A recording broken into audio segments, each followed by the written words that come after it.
Hola, un saludo muy especial para todos, para todas.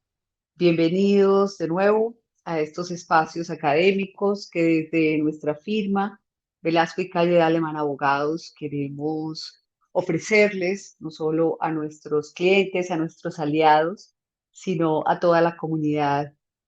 alrededor del derecho informático, de todos los profesionales que se interesan por estos temas.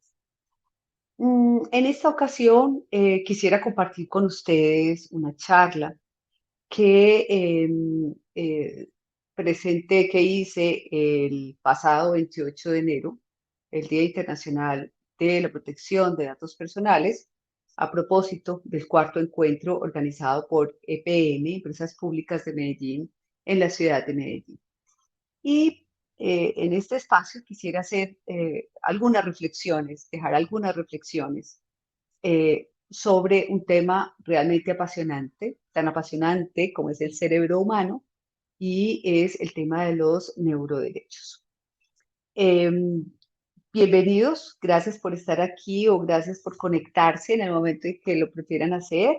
Me presento, mi nombre es Sol Beatriz Calle de Alemán, para quienes no me conocen. Soy miembro, fundadora y actualmente gerente de Velasco y Calle de Alemán, de nuestra firma. También soy docente universitaria y en esta conjugación de cosas que por lo menos a mí me resulta muy atractiva, lo que buscamos es cada día estudiar más los retos que tiene el derecho informático, nuestras áreas de práctica y las regulaciones, el compliance, la seguridad de la información, todos esas preguntas que muchas veces no tenemos respuestas en el que hacer, y que a partir de la docencia y de la investigación es donde podemos crear estas nuevas marcos normativos, estas nuevas respuestas para un mundo que tecnológicamente cada vez es más veloz. Muy bien, pues dicho esto, entremos en materia. La pregunta central es, en este nuevo año 2022, ¿cuáles podríamos decir que es el desafío más importante que tiene la protección de datos personales y la privacidad de las personas? Y yo pensaría que la respuesta está en los neuroderechos. Y está en los neuroderechos porque suponen no solo una transformación digital, sino una revolución tecnológica. Es cierto que desde hace mucho tiempo estamos hablando del cerebro, de que en las disciplinas obviamente científicas, la ciencia, la neurociencia concretamente, pues se ha fascinado por el cerebro humano sin que tengamos todas las respuestas sobre él. Y desde hace algunos años, otras disciplinas distintas a la medicina, como es la disciplina de la administración de empresas, se preocupó también por el cerebro a partir de lo que se conoció o se conoce hoy día como el neuromanagement, es decir, la forma en la que las compañías deben comportarse en el siglo XXI, siguiendo la forma de funcionamiento que tiene el cerebro humano concretamente. ¿Y cuáles son esas tres características que desde las ciencias administrativas le interesa a las empresas cultivar? Uno, la plasticidad que tiene el cerebro. Sabemos que es un órgano maleable y desde esa perspectiva la flexibilidad, adaptación, la capacidad de adaptación es fundamental para estas organizaciones del siglo XXI con los cambios de la tecnología, la capacidad de poder buscar portafolios, nuevas fuentes de trabajo cuando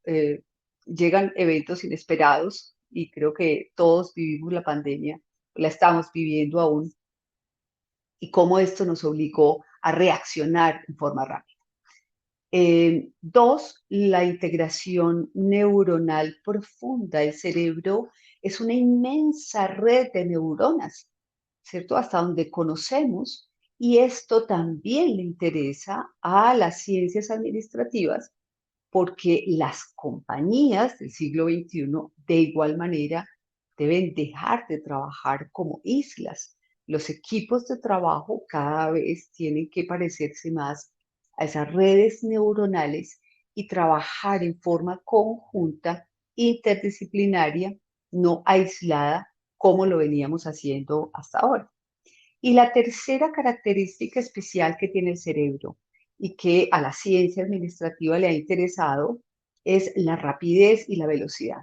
Sabemos que en cuestión de segundos el cerebro responde a una orden que se le da, bien a través de los sentidos, cuando escuchamos o cuando vemos algo. Solo piensa en la forma como reaccionamos cuando tenemos que frenar el automóvil cuando vamos conduciendo porque algo se atraviesa en el camino. Pues bien, esa rapidez y esa velocidad de igual manera es una característica que las empresas del siglo XXI también deben tener, deben cultivar para poder ser competitivas. Entonces, esto era lo que el neuromanagement pues, nos prescribía, ¿cierto? Y lo que hoy muchos de los profesionales en las áreas administrativas vienen estudiando y proponiendo. Pero el avance, especialmente de la inteligencia artificial y del machine learning, de estas dos grandes tecnologías que vienen a dar un salto cuantitativo, diría yo, después de la analítica de datos o en conjunto, más bien con una analítica de datos que a partir de estas dos nuevas capacidades tecnológicas, pues nos permite predecir muchísimas de las cosas y de los asuntos que vivimos desde cualquier perspectiva social, económica, jurídica,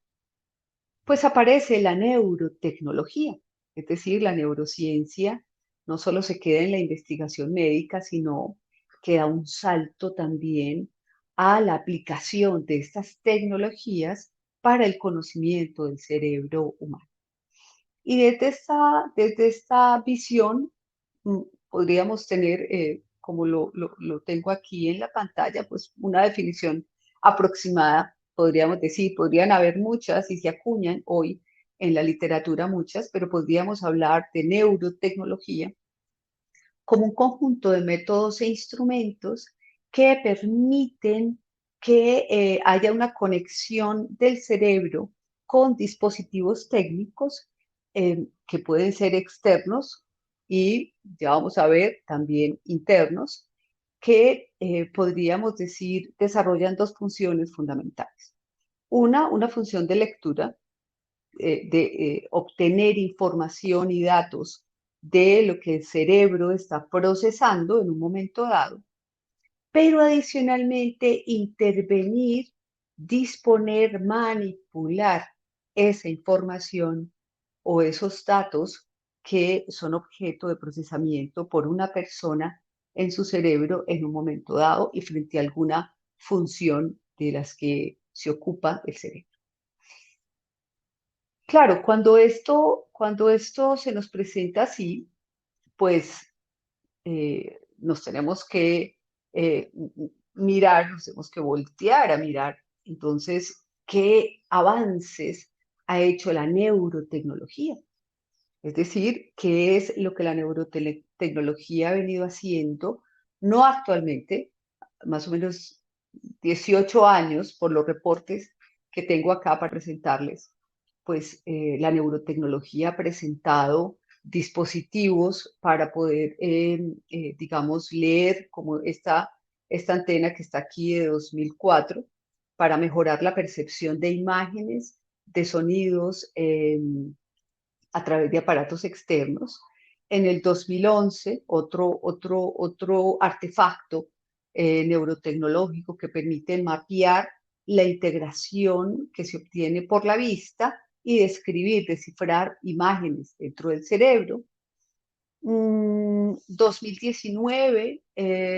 otro artefacto que permite monitorear las partes del cerebro involucradas en el habla para poder descifrar palabras que se pronuncian y de acuerdo a este reporte que encontramos en la literatura científica, hasta el 97% de las palabras pronunciadas fueron capaces de acertar en esta máquina a partir de las imágenes de la actividad cerebral que se iba leyendo a través de electrodos y de todos estos aparatos pues, que van desarrollándose. En el 2020 ya empezamos a mirar algoritmos capaces de identificar, por ejemplo, señales que se generan por el cerebro, concretamente en esta investigación para personas obesas con adicción a la comida, que también podría aplicarse pues, a cualquier otro tipo de adicción. Es decir, la neurotecnología ha venido haciendo avances, todos estos reportes los vamos a encontrar en la literatura científica y la pregunta que podría surgir hoy es, bueno, y con todos estos avances, cuando ya no solo se trata de la investigación científica, ¿para qué está trabajando la neurotecnología? ¿Qué está haciendo la neurotecnología? Y en términos de protección de datos personales, la respuesta a esta pregunta es justamente lo que nos permitiría identificar la finalidad de los tratamientos que la neurotecnología viene desarrollando, viene haciendo sobre el cerebro de seres humanos a partir de las investigaciones y, como les digo, de la aplicación de inteligencia artificial y de machine learning. Entonces, podríamos decir que hay tres grandes finalidades que la neurotecnología plantea hoy para sus estudios y para sus avances. Uno es el avance científico, que está aquí en esta esquina que estoy señalando. Es decir, por supuesto, esta ha sido la finalidad primera de la neurociencia, investigar el cerebro, conocer el cerebro, cómo mejorar sus funciones. Un poco la curiosidad científica, como la denomina el profesor Rafael Yuste de la Universidad de Columbia. Los neurocientíficos quieren, por supuesto, con una finalidad científica, conocer cada vez más del cerebro, de cómo funciona, de cuál es la lectura que hace, cuáles son las capacidades que tiene. Pero adicionalmente a esto, con grandes posibilidades hoy, buena parte de los reportes plantean una segunda finalidad, que es esta de acá, una finalidad médica, terapéutica, es decir, le interesa a la neurotecnología avanzar en sus estudios para poder conocer las enfermedades del cerebro y a partir de eso saber también cómo se pueden curar. Sabemos que hay muchas enfermedades, demencias, el mismo Parkinson, el mismo Alzheimer, que siguen siendo enfermedades desconocidas para nosotros. Los neurocientíficos no tienen todas las respuestas y si la neurotecnología permite avanzar desde esta perspectiva médica, pues podrían encontrarse curas, remedios para poder atender o dar respuesta a esas enfermedades que hasta ahora siguen siendo muy complejas y muy difíciles de tratar. Y tendríamos una tercera finalidad plantea el profesor Juste, que esta finalidad fue la que planteó el presidente Obama cuando en un momento dado la Universidad de Columbia le presentó sus investigaciones en neurotecnología al gobierno americano con el fin, por supuesto, de poder obtener más recursos, de que se le destinaran más dólares a la investigación en neurotecnología. Y es la finalidad de potenciar el cerebro humano. Es decir, si se quiere, es una finalidad económica, es volver el cerebro de un ser humano una máquina poderosa, una máquina potente, quizás la más potente que existe sobre el planeta Tierra, porque de acuerdo a lo que los neurólogos y neurocientíficos han encontrado, el cerebro humano tiene más nodos y más capacidad de procesamiento que el Internet de toda la Tierra. con un aditamento, y es que su costo, su funcionamiento, pues necesita muy pocas calorías, ¿no? Necesita muy pocas energía. Eh, Casi que lo que dicen los científicos es que el cerebro para funcionar necesita casi que la energía de una bombilla de 20 vatios, las calorías que usted o yo nos comemos diariamente. Pues bien, esa máquina poderosa, esa máquina que todos tenemos en nuestra cabeza, que de acuerdo a los neurocientíficos es como tener todo el Internet del planeta en el cerebro de cada ser humano, pues desde la perspectiva económica podría potenciarse e imagínense que podrían hacer la neurotecnología con esa máquina perfectamente funcionando, y quizás lo que más nos puede preocupar a nosotros, los operadores jurídicos, el ser humano que podría convertir la neurotecnología el día de mañana o dentro de 10 años. Si esas pues son las finalidades de la neurotecnología, ¿qué pasa con los datos? Por supuesto, esos tratamientos, esos tratamientos de datos bajo esas tres finalidades cada vez más están obteniendo datos e información que hoy se denominan datos neuronales o neurodatos, es decir, toda la información que hoy los artefactos de neurotecnología son capaces de leer y de obtener del cerebro humano a partir de todas las funciones que tiene el cerebro, digamos, a su cargo. Las acciones voluntarias de las personas, datos provenientes de la percepción de un ser humano en un momento dado, datos provenientes de la memoria que tenemos instalada y donde se van guardando, pues, nuestro disco duro, ¿no? Donde se van guardando todos nuestros recuerdos, donde se van guardando todos los datos, todo lo que aprendemos o desaprendemos, los pensamientos, lo que una persona es capaz de pensar en un momento dado, y la conciencia, incluso en aquella parte en la que aún no entendemos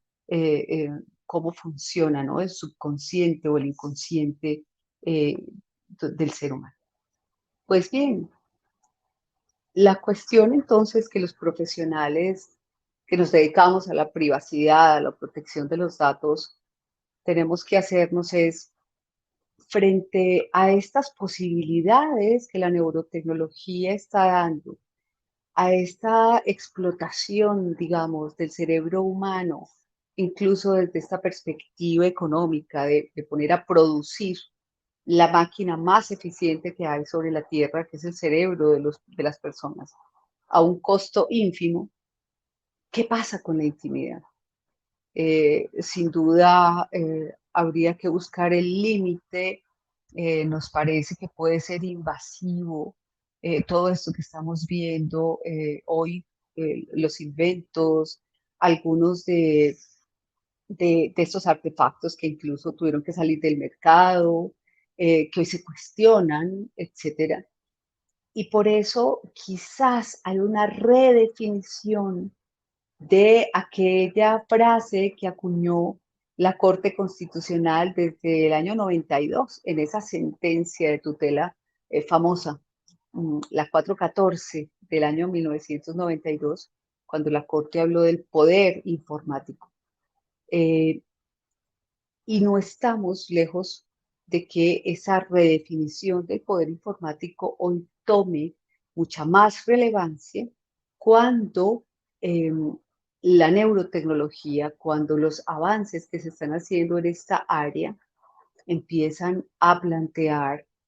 justamente una inmersión de afuera hacia el cerebro de las personas, hacia esos aspectos que ni siquiera el ser humano es capaz de controlar, que ni siquiera el ser humano conoce sobre su propio cerebro. Y esto es lo que ha llevado a que planteemos, a que se planteen una necesidad de que el derecho, de que la norma, de que los estados empiecen a otorgar regulaciones en este sentido. Y lo decimos con premura, lo necesitamos con premura, porque, por ejemplo, Elon Musk, empresas como esta, Neuralink, anuncia que ya tiene un artefacto, una tecnología que es capaz de registrar la memoria de las personas en medios de almacenamiento externos al cuerpo y aumentar intelectualmente a las personas, a los seres humanos, mediante tecnologías basadas en inteligencia artificial. Si ustedes encuentran en Internet esta empresa, Neuralink, encontrarán estas afirmaciones como esta, que le lleva a uno a pensar lo que hasta ahora veíamos un poco en ciencia ficción, ¿no? En Black Mirror, en las películas de la memoria que le sacan a una persona, las personas que conservan su cerebro para luego poder hablar con otra persona a través de avatar, en fin, lo que hasta el momento veíamos en el cine, hoy puede ser una realidad y de acuerdo a lo que los neurocientíficos manifiestan, los avances que se tienen hoy en neurotecnología podrían en 10 años ya estar presentes dentro de la sociedad, dentro del mercado. Y entonces, más que actividades de innovación, más que propósitos en todas las organizaciones de hacer transformación digital, de aprovechar plataformas tecnológicas para crear nuevas fuentes de productos, de servicios, de trabajo, creo que realmente asistimos a una verdadera revolución tecnológica a partir de lo que la neurotecnología es capaz de hacer hoy, a partir de lo que nos están revelando los neurocientíficos. Y pienso yo que en efecto es una revolución porque hay un cambio profundo en la propuesta que está haciendo la neurotecnología, nada más y nada menos que en la concepción del ser humano. Es decir, si esta tecnología puede cambiar radicalmente al ser humano, si podríamos hacer a partir de esto seres humanos híbridos, que es la forma como hoy la mencionan los neurocientíficos, es decir, un ser humano que va a depender cada vez más de una máquina o un dispositivo que va a estar implementado en su cerebro para poder, ejemplo, hablar cualquier idioma en cualquier lugar del mundo sin necesidad de tener que aprender esos idiomas, simplemente a través de un dispositivo poderlo hacer. O pensemos en la aumentación de un ser humano o de un abogado que pueda tener a través del implante de un chip en su cerebro, pues todas las sentencias de la Corte Constitucional capaz de procesar lo que a veces tenemos que estar leyendo y estudiando en forma despaciosa y poderlo hacer en cuestión de segundos solamente con un dispositivo en el cerebro. Esos seres humanos híbridos que hoy de hecho somos porque dependemos de nuestro teléfono celular, es nuestro teléfono celular el que nos mantiene permanentemente conectados a Internet, a las redes, al mundo, pues ya se puede hacer a través de dispositivos en el cerebro, pero que ya no solo me permitan la lectura que mis teléfonos o mi teléfono me permite hacer del mundo y de Internet, sino que al mismo tiempo me permita aumentar capacidades. Esto es revolución porque significa que tenemos que preguntarnos qué ser humano queremos. Esto es una revolución porque creo que mueve los cimientos no solo del derecho, no solo de la intimidad y la protección de los datos, mueve los cimientos de la filosofía, de las preguntas más profundas que nos hacemos como seres humanos y mueve los cimientos asimismo de la ética, hasta dónde podemos llegar con esta tecnología. ¿Quién podrá adquirir estos dispositivos? ¿Los podrá adquirir todas las personas? ¿Habrá igualdad desde esta perspectiva? Si tendremos seres humanos aumentados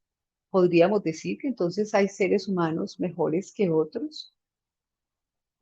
Y esta tecnología que pasa a usarse, a tenerse, ¿cierto? A volverse híbrida con nuestro cerebro. Y los fabricantes, ¿cómo van a responder en relación con ella? ¿Qué va a pasar con los parámetros de la seguridad? ¿Qué puede pasar con, eh, eh, por ejemplo, los atacantes que podrían hackear estos dispositivos inmersos, insertados en nuestro cuerpo, en nuestro cerebro? Hay muchas preguntas, son muchas las preguntas, y por eso esta revolución tecnológica creo que plantea esa redefinición del poder informático ya no solo desde una perspectiva normativa, eh, sino desde una perspectiva más profunda que creo que tiene que ver con los derechos humanos. Desde el año 67, la ONU, en la Declaración de Teherán, en 1968, ya se avisoraba de que todas estas adelantos tecnológicos, de que el avance de la ciencia, que por supuesto es importante, debía observarse con cuidado porque también podría comprometer los derechos y las libertades de las personas. Y esto, que desde 1968 se auguraba, es lo que hoy, eh, sin duda, y a partir de lo que hemos venido conversando sobre neurotecnología, aparece como derechos humanos, neuroderechos. Es decir, los neuroderechos aparecen como ese conjunto de prerrogativas de los sujetos frente al avance de la neurotecnología, las posibilidades de la neurotecnología hoy, y especialmente no solo desde la perspectiva científica como lo veíamos y la perspectiva médica, que es lo que se ha venido haciendo desde hace mucho tiempo, sino especialmente desde la perspectiva de poder hacer seres humanos distintos, aumentados, ese ser humano híbrido que plantean hoy los neurocientíficos. Y por supuesto, las normas, ya hay marcos normativos, ya se ha empezado a hablar de neuroderechos en algunas cartas fundamentales. La Carta de Derechos Digitales de España la sacó la Comunidad Española en España, pero eh, digamos que con una intención de que pueda impactar toda la Unión Europea, es de julio del año pasado, 2021. La Carta de la OEA, igualmente, sobre neuroderechos, también ya describe los neuroderechos, es de agosto del año pasado. Y desde la perspectiva normativa podríamos decir que Chile quizás es el país que más ha venido trabajando sobre eso, porque decidió reformar su constitución, el artículo 19 de su constitución, e incluir dentro de esos derechos fundamentales la categorización de neuroderechos, los derechos de las personas que se derivan de su intimidad cerebral, de su intimidad ya vista dentro del cerebro, dentro de sus creencias, de su conciencia. Eh, Podríamos decir de eso que nos hace seres humanos. Chile entonces avanza con esto. En este momento tiene una propuesta de ley que desarrolla estos derechos fundamentales. Eh, y el uso ético de las neurotecnologías que se ha venido planteando desde la Universidad de Columbia especialmente, pues digamos que se ha propuesto eh, escribir, identificar cuáles son esos neuroderechos, cuáles serían esos nuevos derechos humanos, esos nuevos derechos fundamentales provenientes del avance de la neurotecnología. El derecho a la privacidad, están aquí en la pantalla, respecto de los datos cerebrales, lo que se denominan los neurodatos, el derecho a la identidad personal, a la personalidad, a la igualdad frente a las oportunidades de aumentación cognitiva y el derecho al control respecto de los sesgos con los algoritmos. A partir de esta propuesta que se hace desde la ética, la Universidad de Columbia concretamente ya está planteando en la Declaración Universal de los Derechos del Hombre que se agreguen estos 5 neuroderechos. Repito, neuroderechos que debemos entender en el contexto de derechos humanos, en el contexto de derechos fundamentales, ya no solo desde la perspectiva ética, que es como se ha venido trabajando este tema, sino desde la perspectiva regulatoria, desde la perspectiva de los estados. Vamos a ver entonces un poco en qué consisten cada uno de estos 5 neuroderechos. El primero es el derecho a la privacidad mental, es decir, eh, casi que es el sustrato de todos los demás. Cuando hablamos de intimidad y de privacidad, de lo que pasa en mi cerebro, de mis pensamientos, de mis acciones, de lo que está en mi memoria, de lo que está en mi conciencia, eh, pues esa intimidad que siempre hemos entendido como la posibilidad de que haya un cerco en el que nadie pueda tener injerencia, ni siquiera el Estado, es el primero de estos neuroderechos. Proviene, por supuesto, de la dignidad humana. Su sustento es nada más y nada menos pues que la dignidad de los seres humanos a poder decidir y a poder, digamos, hacer respetar, eh, generar ese límite donde ni siquiera el Estado podría tener injerencia, tal como lo hemos venido conociendo con la privacidad o la intimidad de los espacios físicos, aquello que le preocupaba tanto a los paparazzi. Pues bien, los neurotecnólogos son los nuevos paparazzi del cerebro, y este es el primer neuroderecho que tenemos que anclar y que tenemos que entender y que desarrollar, y que se propone como adicional, con cara al poder del ser humano sobre su propia información, sobre su propio cerebro, sobre todas las condiciones y todo el movimiento y todo lo que pasa allí. El segundo neuroderecho que se plantea es el derecho a la identidad y a la autonomía personal. De alguna manera es el derecho a tener una personalidad, a mantener una personalidad, eso que nos identifica como seres humanos, que además requiere del libre desarrollo de esa personalidad, a que yo pueda preservar la integridad plena de mis características como ser humano, de lo que hace que los seres humanos tengamos una personalidad, eh, buena o no, independiente del adjetivo, y sin que sea una decisión debidamente informada el día en que yo quiera, por ejemplo, cambiar aspectos de mi personalidad que pueden no ser muy buenos, solo por ser un ser humano aumentado o un ser humano mejor, que sea capaz de controlar ciertas emociones, la ira.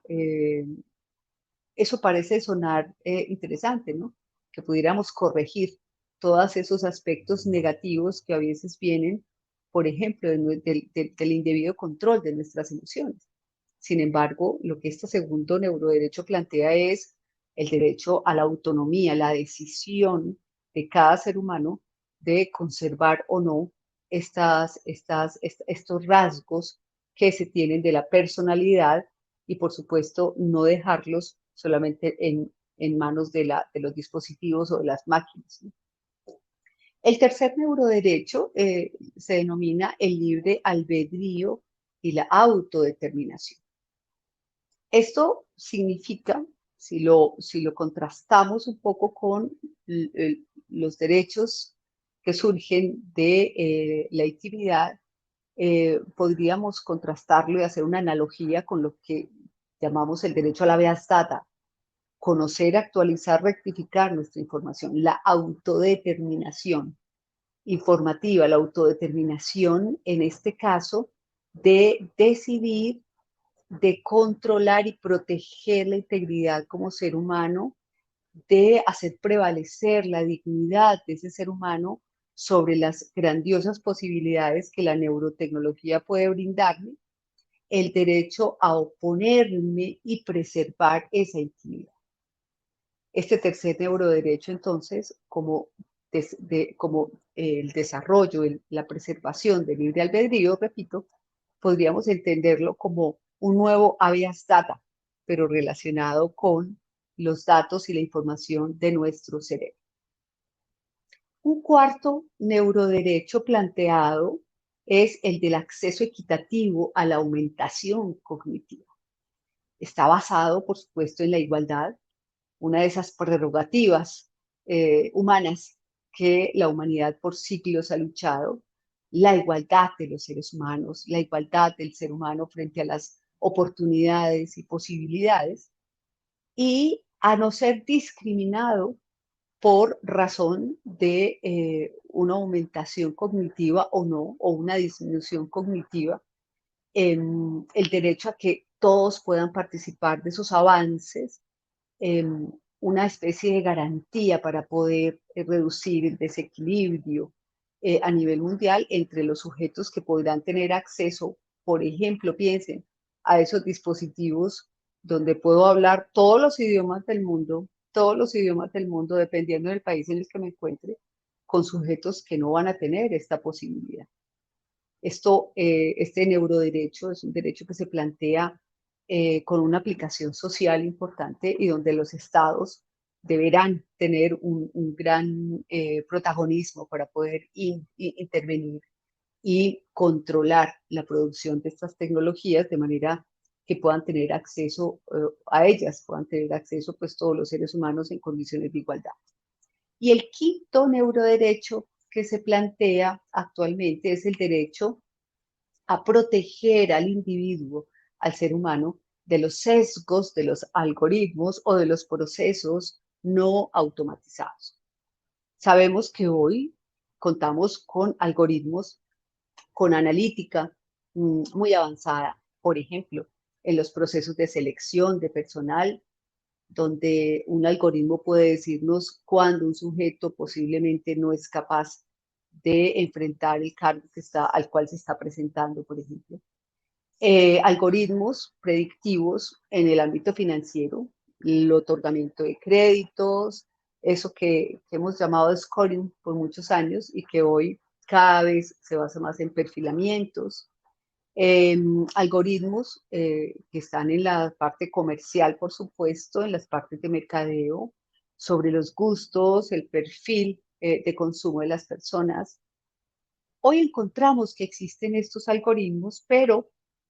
lo que le preocupa en este caso al derecho y a estas propuestas desde la ética es que tratándose de algoritmos que ya luego van a estar implantados en el cerebro, que van a poder conocer los pensamientos de las personas,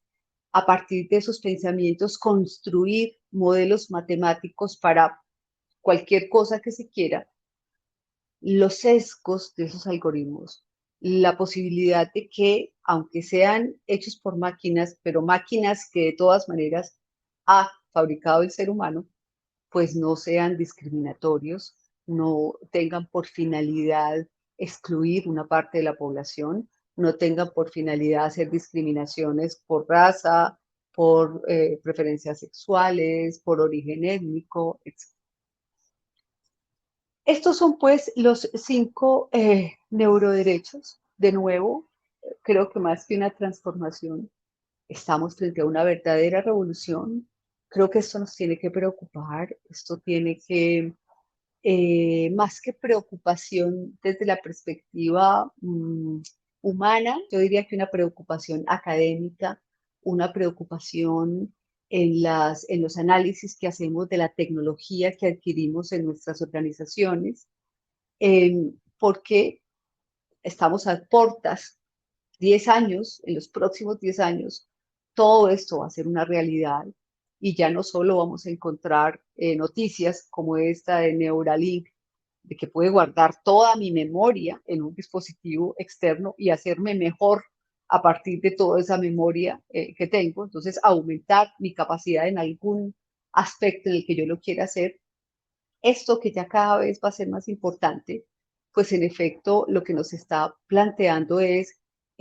cómo vamos a dar respuesta, investigar más a través de quizás la principialística, que es lo que nos va a orientar esas reglas mayores en relación con las cuales pues requerimos basarnos, volver a los principios más que volver a normas o reglas que ya posiblemente están pensadas para otros escenarios. De igual manera, tenemos que tener en cuenta que hablamos de ética, respuestas éticas en la fabricación del uso de esta tecnología. Eh, Sin duda estamos hablando de un nuevo grupo de derechos fundamentales que por lo tanto merecen ser protegidos en la forma como los estados han previsto. Necesitaremos legislación, no cabe duda de que los derechos fundamentales pues, tienen que desarrollarse. Chile es un ejemplo de esto. Cambió su constitución y hoy tiene una reforma, una ley, un proyecto de ley para poder desarrollar estos neuroderechos. Y sin duda esto también nos va a llevar a que hagamos acuerdos internacionales, es decir, a que a partir de una revolución que impacta al ser humano sin distinguir en qué lugar del mundo, en qué país o bajo qué condición, pues los estados tendremos que conversar y que hacer preguntas internacionales y tener respuestas internacionales, porque finalmente hablamos de una tecnología global. Muy bien, estas eran un poco las reflexiones que quería dejarles a través de esta charla, que espero que sea de su interés, que espero que sea la primera de muchas otras en las cuales podamos avanzar, que nos lleven a preguntarnos todas esas acciones de transformación digital que estamos haciendo en nuestras organizaciones, para qué son, qué finalidad tienen, eh, cómo estamos valorando al ser humano en todas las grandes aplicaciones de bots, de robótica que hoy tenemos. En fin, toda esta tecnología maravillosa que nos engolosina, que nos gusta, que queremos, pero que si no tiene como centro de trabajo al ser humano, podríamos estar enfrentando no una utopía, sino una distopía. Y aquellas premoniciones que hacía George Orwell en su película 1984 sobre el Big Brother, sí que podrían volverse una realidad. Bueno, creo que no es más. Muchísimas gracias a quienes les interesen estos temas. Escríbanos, conéctense a nuestras redes sociales, cuéntenos qué otros temas quieren que tratemos, sobre qué quieren que hablemos. Aquí nos la pasamos mirando qué hay de nuevo, haciendo vigilancia en el mundo, no solo sobre la tecnología, sino sobre las reflexiones que que esta nueva tecnología nos provoca cuando el derecho informático es una de esas áreas que cada vez está en mayor evolución. Hasta pronto. De nuevo, gracias y espero volverlos a ver muy pronto.